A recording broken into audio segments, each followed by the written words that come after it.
Washington, D.C., residents protest against Trump's troop deployment to the city.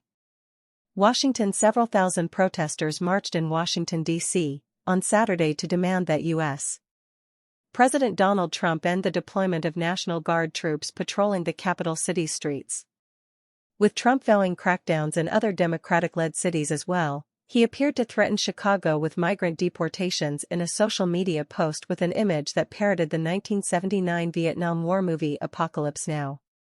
Protesters at the We Are All DC march, including undocumented immigrants and supporters of Palestinian statehood, chanted slogans denouncing Trump and carried posters, some of which read, "Trump must go now, free DC and resist tyranny." "I'm here to protest the occupation of DC," said Alex Lawfer.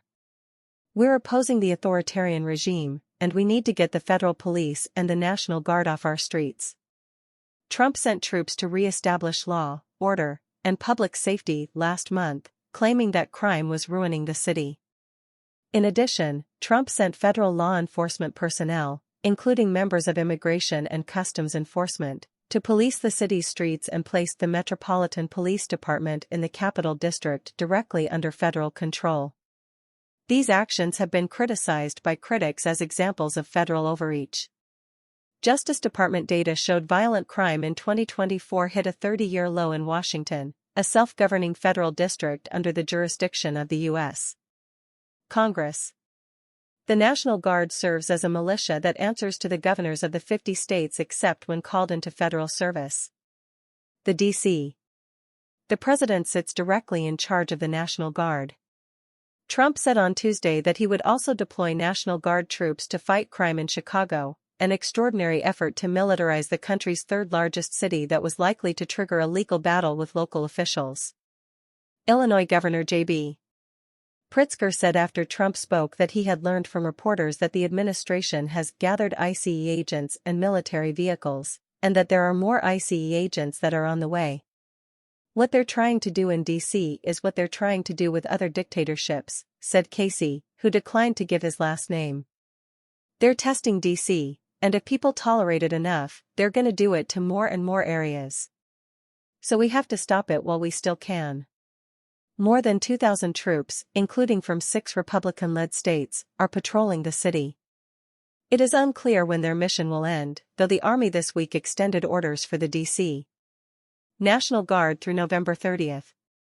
Suit of Washington files. Washington, D.C. Attorney General Brian Schwab filed a lawsuit on Thursday seeking to block the troop deployment, arguing that it was unconstitutional and violated multiple federal laws.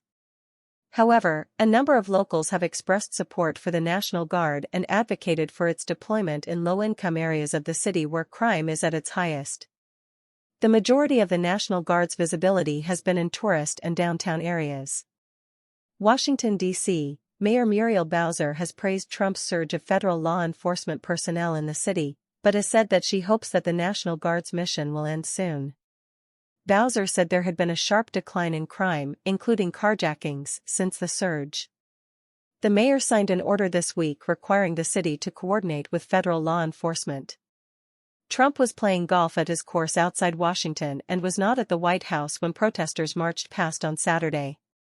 But he appeared to step up pressure on Chicago in a post on his Truth Social platform that said, "I love the smell of deportations in the morning," parodying a line from the 1979 movie. "Chicago about to find out why it's called the Department of War," the president wrote, referring to his new order to rename the Department of Defense. A picture of Trump dressed as a military officer from the movie, with helicopter gunships and explosions in the background, appeared to have been generated by artificial intelligence and was included with the post.